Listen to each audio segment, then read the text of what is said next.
Esta primavera, florescemos juntos. Apoie as vozes plurais que não têm medo de ir contra a corrente e partilhe a sua opinião nos comentários. Desfrute de todos os benefícios Observador, agora com 20 € de desconto. Assine hoje em observador.pt.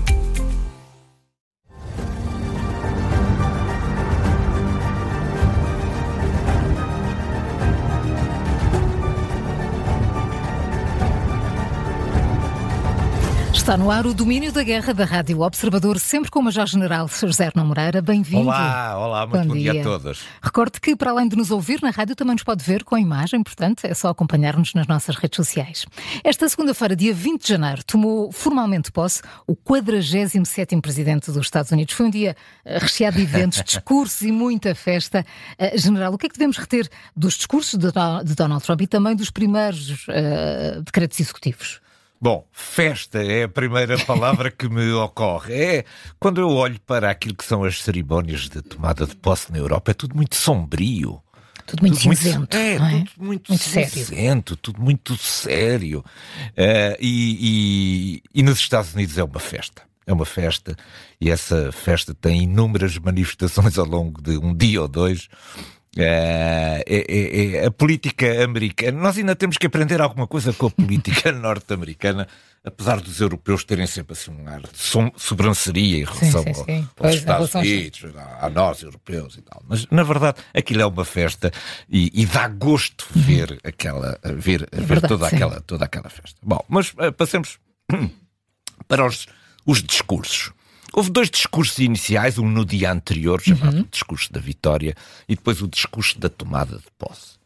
Na verdade, não foram discursos escritos para ficar na história, mas foram discursos escritos para cair bem naquilo que era a sua base eleitoral.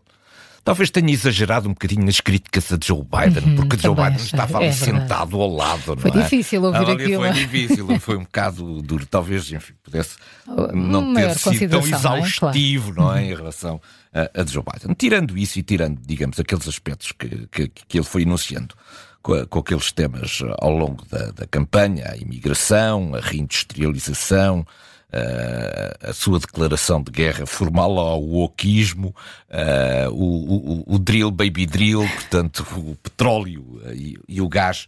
O discurso teve pouco de política externa, porque também não é verdadeiramente o assunto que interessa na América. Ainda assim, eu saliento duas frases que me pareceram interessantes no discurso de tomada de posse. Uma delas foi: nós não demos à China o canal do Panamá. Bom, isto insere-se dentro daquilo que já tinha sido o discurso com a Groenlândia, que é o que eu chamo o plantar bandeirinhas. Pois. O plantar bandeirinhas, quer dizer, eu chego ali e ponho uma bandeirinha e digo isto é meu, não é? Isto era como os padrões dos descobrimentos também, não é? Um bocadinho esta tradição que já vem dos tempos dos portugueses e da época dos descobrimentos. Trump andou a distribuir bandeirinhas, a dizer isto é meu, fazem favor de não pôr aqui o pezinho nem os vossos interesses. A segunda é talvez mais interessante, era esta de: seremos a inveja de todas as nações e não permitiremos que continuem a aproveitar-se de nós. O que é que significa isto? Significa, por um lado, que nas relações bilaterais que os Estados Unidos mantêm com um conjunto de parceiros, nomeadamente de natureza comercial, que os Estados Unidos se sentem prejudicados e que querem reequilibrar essas balanças, essas trocas comerciais. Mas quer dizer também uma outra coisa que é talvez ainda mais significativa. É que os Estados Unidos não se sentem confortáveis com a atual arquitetura multilateral. Isto é, acham que estão a pagar muito, quando na verdade depois só têm um voto, não é? E que, portanto, há aqui um desfazamento entre aquilo que é a despesa que sobra para os Estados Unidos para alimentar todas estas instituições multilaterais e depois no final saem derrotados nas suas votações porque não têm votos suficientes. E, portanto, esta é a atenção. Não vamos permitir que se continuem a aproveitar-se de nós. Estas foram as duas frases. Depois, durante a semana, teve finalmente a possibilidade de desenvolver aqui um conjunto de outros temas, esses agora, talvez, enfim, mais importantes aqui para o nosso programa. Um desses temas tem a ver exatamente com a Federação Russa e a Ucrânia. E ele apareceu no dia 22, portanto 2 dias depois de tomada de posse, na sua rede social, que tem um post que é muito elucidativo sobre a nova posição dos Estados Unidos relativamente à Federação Russa e a Putin. E é muito significativo. Eu tenho aqui algumas frases que recortei, digamos, desse texto. Primeiro começa por passar a mão sobre o pelo da Federação Russa e de Vladimir Putin com 3 frases muito amigáveis. Primeiro, eu não estou à espera de magoar a Rússia. Eu não quero magoar a Rússia. Segundo, eu adoro o povo russo. Terceiro, eu tenho uma boa relação com Putin. E depois até deu o exemplo da ajuda que a Rússia tinha dado aos Estados Unidos no desfecho da Segunda Guerra Mundial. Bom, portanto, começou por preparar o terreno de uma forma muito agradável. E depois? Mas depois, dito isto, vou fazer à Rússia, cuja economia está em descalabro, e vou fazer ao presidente Putin, portanto, isto é, à Rússia e também, em especial, ao meu amigo Putin, vou-lhes fazer um grande favor. Esta de fazer um grande favor é de quem está numa posição de poder. Eu vou utilizar a minha posição de poder para, desta vez, fazer um favor à Federação Russa. E que favor é este? A sua economia está em descalabro e esta questão da guerra só vai ficar cada vez pior.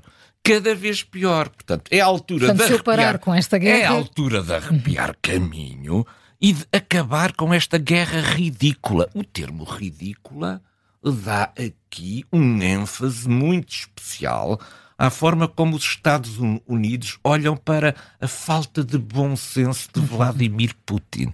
Esta guerra não faz sentido nenhum, seja qual for o parâmetro que seja utilizado para a medir. A guerra é ridícula. Bom, isto é de um impacto brutal que ainda não tínhamos ouvido. E atingiu bem o ego de Putin, não é? Exatamente, ainda não tínhamos ouvido isto nestes termos. Se não fizermos um acordo, e depois diz uma espécie de entre parênteses, e cedo, vamos fazer um acordo daqui a 20 anos, não é? Se não fizermos o acordo e cedo, eu não terei outra alternativa que não seja a imposição de novas taxas, tarifas e sanções de tudo aquilo que a Rússia vende aos Estados Unidos e a vários outros países. Portanto, descobrimos aqui, no dia 22 de janeiro, qual é a linha de ação estratégica de pressão de Donald Trump sobre Vladimir Putin. É sobre a economia. Porquê? Porque a economia é naturalmente o elo mais frágil neste momento para o Kremlin, para o regime de Putin. E depois termina com esta, isto soa uma ameaça tremenda. Assim. Podemos fazer isto de maneira fácil ou de maneira difícil. É bem ou mal, não é? É bem ou mal. Mas fazê-lo de maneira fácil talvez seja melhor para todos. Portanto, o dia 22 marcou, do ponto de vista discursivo, uma enorme assertividade sobre a necessidade que a Federação Russa tem que vir à mesa das negociações. Bom, depois há um outro aspecto que me parece aqui também importante, que tem a ver com as ordens executivas. Foram várias. Eu trouxe para aqui 6 que me parecem talvez mais interessantes para discutir no âmbito do nosso trabalho. Eu dividi-as em 3 grupos. Aquelas que eu considero que são fáceis de implementar, as que são difíceis de implementar e as que são quase impossíveis de implementar. Vamos começar pelas fáceis. Vamos começar pelas fáceis. A primeira, colocar os Estados Unidos fora dos acordos de Paris, dos acordos do clima. É fácil fazer. É fácil fazer porque isto está previsto nos acordos. Os Estados Unidos escrevem uma carta formal e ao fim de um ano estão fora dos acordos. Isto já foi ensaiado por Trump no seu primeiro mandato e, portanto, é uma questão que é fácil de fazer. É fácil de fazer. No entanto, quando olhamos para as sondagens nos Estados Unidos, há 50% de americanos que têm dúvidas sobre isto, que preferiam que os Estados Unidos continuassem nos acordos de Paris. Qual é a importância dos Estados Unidos nos Acordos de Paris? É a liderança e o exemplo.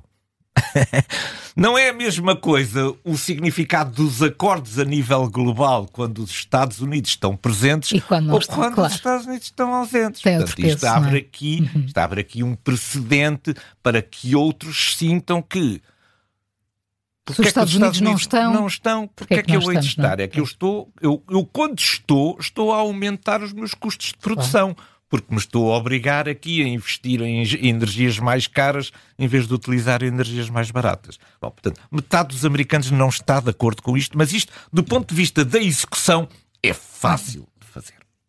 Segunda que é fácil, a retirada da Organização Mundial de Saúde.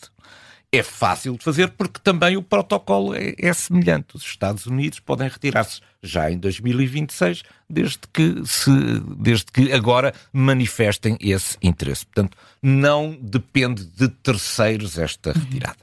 Porque é que os Estados Unidos estão cansados da Organização Mundial de Saúde? Por causa ainda das questões do Covid-19. Os Estados Unidos acham que a Organização Mundial de Saúde não esteve à altura dos acontecimentos e dos riscos na maneira como lidou com o Covid-19. E que só começou a ser mais assertiva para com a China na altura em que a epidemia já estava espalhada por todo o mundo. Os Estados Unidos nunca perdoaram à OMS a forma... Acham que a OMS foi condescendente com a China. Não foi suficientemente dura, foi branda demais. Além disso, os Estados Unidos têm um voto na Organização Mundial de Saúde e pagam cerca de 1/5, 20% da Organização Mundial de Saúde é paga pelos Estados Unidos. É aquilo que eu digo que o mundo, aquele entendimento de Trump que o mundo está a aproveitar-se de nós. Nós temos um voto nestas coisas, mas depois pagamos 20% dos custos das despesas destas organizações multilaterais. Bom, terceira que é fácil, renomear o Golfo do México para o Golfo da América. É fácil, os Estados Unidos basta que se refiram nos seus documentos oficiais a que aquilo passa a chamar-se Golfo da América. Isto pega? Não, e os países não são obrigados a fazê-lo. Eu tenho muita pena que Taiwan não seja a Ilha da Formosa. Era muito mais bonita Ilha da Formosa do que Taiwan, não é? Então também tenho pena. Portanto, não, os outros países não vão atrás, mas... Por exemplo, o Google Maps, que tem a sua sede nos Estados Unidos, pode ser tentado a meter também já isso. Portanto, os Estados Unidos têm uma enorme forma de persuasão e de persuasão para estas coisas. Portanto, não é difícil também de mudar o nome, o que não quer dizer que os outros países... Portanto, três fáceis já estão. Agora vamos para uma difícil. A difícil tem a ver com a declaração dos cartéis de droga como organizações terroristas. Isto porquê? Porque aquilo, quando foi dito numa perspectiva que eu compreendo em Trump, que é, isto são organizações estrangeiras com sede no estrangeiro que atuam contra os interesses norte-americanos no interior do território americano. Mas depois há aqui um conjunto de outras questões que não estão bem abordadas. É porque elas operam no interior dos Estados Unidos com a conivência de muitos americanos. E de empresas americanas que fazem lavagem de dinheiro, etc. Portanto, isto acaba por sobrar também para a ordem interna dos Estados Unidos. Quer dizer, estes terroristas não são só os estrangeiros, acaba por haver também... Há toda uma máfia. Há toda uma máfia interna que também passa a ser lidada ou encarada do ponto de vista legal como ou de apoio ao terrorismo. Portanto, isto tem contornos legais que são bastante mais complicados e, portanto, esta coisa parece mais difícil. Mas Trump faz parecer tudo fácil, não é? É só chegar e fazer. É porque simplificou esta questão, como eu procurei mostrar. Depois, outra que também vai ser difícil é esta coisa do reconhecimento apenas de dois sexos, homem e mulher. E porquê? Porque isto vai acabar tudo em tribunais. É claro que no Supremo Tribunal os conservadores têm maioria e, portanto, podem no final até dar razão a estas pretensões. Simplesmente isto vai ser muito combatido do ponto de vista legal, isto vai acabar tudo no Supremo Tribunal. Portanto, isto é, enfim, é mais difícil de implementar. Depois há uma que é muitíssimo difícil de implementar. É esta questão do direito da nacionalidade pelo nascimento em território norte-americano. Porquê? Porque isto está na emenda número 14 da Constituição dos Estados Unidos. Mudar a Constituição dos Estados Unidos, com algumas frágeis maiorias que tem no Congresso, não será muito fácil. E muitos Estados, que estão também do lado dos democratas, opõem-se a isto. E, portanto, esta será muito difícil, porque as pessoas dizem isto é obviamente anticonstitucional e só pode ir em frente depois de uma alteração da Constituição, o que também não parece difícil. E, portanto, temos aqui, das nossas ordens executivas, as que são fáceis, que são difíceis e as que são praticamente impossíveis de fazer. Vamos agora até ao Médio Oriente. Depois de 15 meses de cativeiro e de um acordo de cessar-fogo, começaram finalmente a ser libertados os reféns israelitas, trocados por prisioneiros palestinianos. O processo vai durar várias semanas e por isso vai com certeza ter muita atenção mediática. Entretanto, as populações palestinianas começaram a regressar às suas regiões de origem, enquanto as forças de defesa de Israel se retiram das zonas mais populosas. General, como é que está a correr todo este processo, esta primeira fase? Bom, para já o cessar-fogo tem-se mantido. Mas é preciso engolir sapos aqui é preciso saber engolir sapos. Israel tem que saber engolir aqui alguns sapos no meio deste processo. E eu já explico porquê. Israel tinha do ponto de vista político com esta operação 2 grandes objetivos. Um dos objetivos é a libertação dos reféns.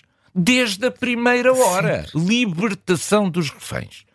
Ora, agora que está a ocorrer a libertação dos reféns, o Israel tem que fechar um bocadinho os olhos àquelas manifestações de pseudo-vitória do Hamas.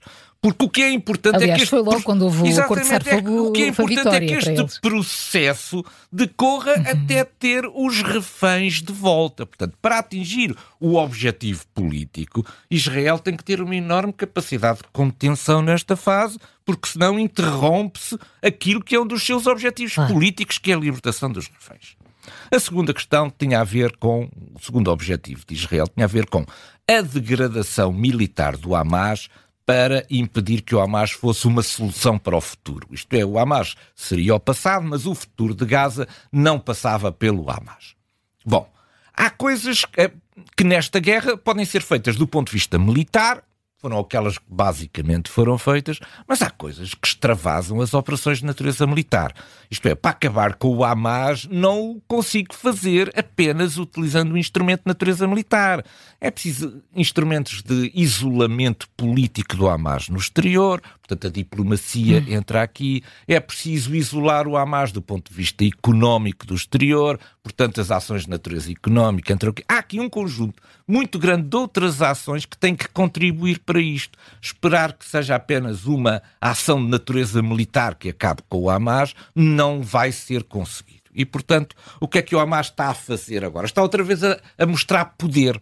Porquê é que precisa de mostrar poder? Para que a população de Gaza sinta e veja que quem manda é o Hamas. Agora, que o Hamas está no poder, não está disponível para abandonar o poder e que todas as soluções que se procurem encontrar no sistema internacional de administrações provisórias, de envolvimento de outros países ou da própria autoridade palestiniana, que contam com a oposição do Hamas. Portanto, nós vamos ter agora aquilo que é a segunda fase, que tem a ver exatamente com a discussão sobre a administração de Gaza, uma fase muito difícil e não é de excluir que voltem outra vez os combates. Mas para já é a altura de mostrar contenção para que seja realizado um dos objetivos desta operação, que é a libertação dos reféns.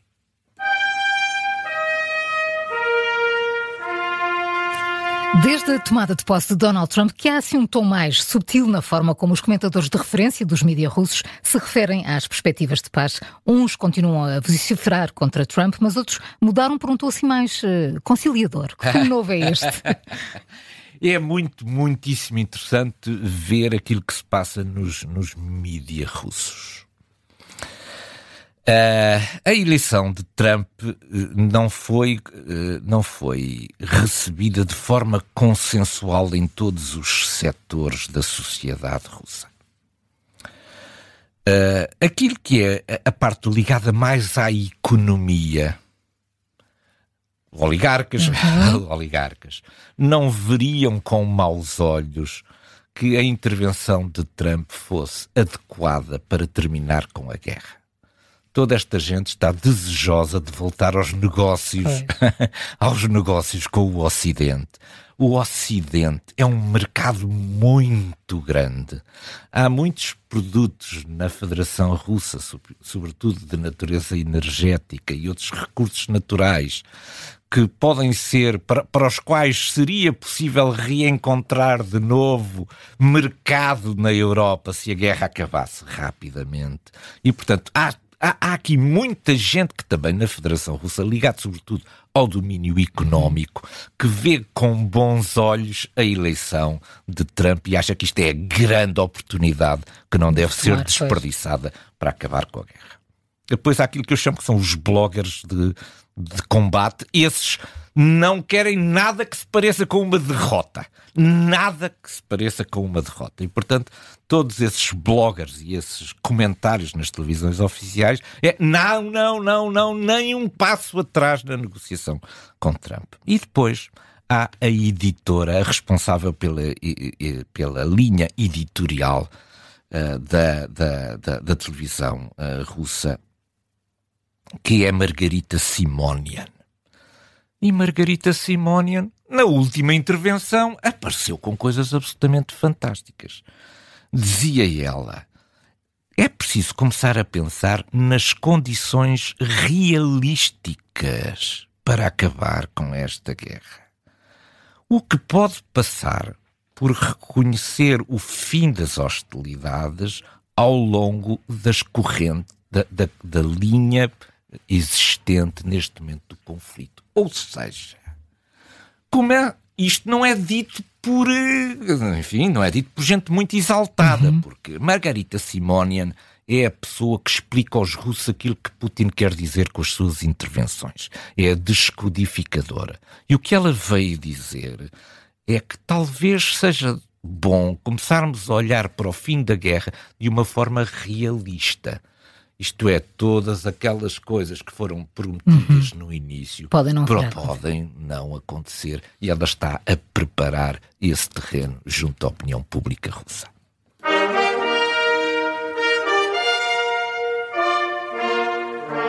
O nosso ponto de mira aponta hoje para uma sondagem muito interessante publicada pelo Financial Times. Foi perguntado às pessoas de diferentes países se consideravam que o novo presidente dos Estados Unidos era bom ou mau para os seus países, e, General Arnaud Moreira, aqui resultados surpreendentes. Eu fiquei muito surpreendido com esta sondagem e quero partilhá-la com os nossos ouvintes.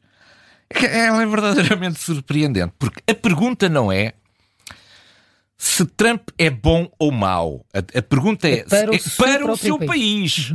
Isto é, se consideram que a eleição de Trump é boa, por exemplo, para a Rússia, ou é má para a Rússia. E isto é surpreendente, estes resultados. Primeiro, quem é o bloco dos países que considera que é mau que a eleição de Trump? São os países ocidentais. Os países ocidentais têm percentagens enormes. Por exemplo, bom, em 11 países da Europa, bom só 22%. Mau, 38%. Isto é, o mau supera o bom. Agora olhamos para a Rússia. Para a Rússia, bom, 49%. Mau para a Rússia são 8%. Ou seja, a eleição de Trump é olhada, digamos, pelos europeus e pelo Ocidente como um risco, como uma ameaça, como algo que é mau para os respectivos países. Mas para os BRICS, etc., para a Rússia, para a China, etc., veem com muito bons olhos a eleição de Trump, com bons olhos para o respectivo país. E então, o da Índia, e com isto termino, é fantástico. Na Índia, 84% dos indianos consideram que é excelente para a Índia a eleição de Trump. E apenas 6% consideram que é mau para a Índia. Isto faz-nos pensar, não é? Faz-nos pensar. General Arnaud Moreira, muito obrigada. Foi um prazer. É sempre. Obrigada. Até bom fim de semana. Obrigado.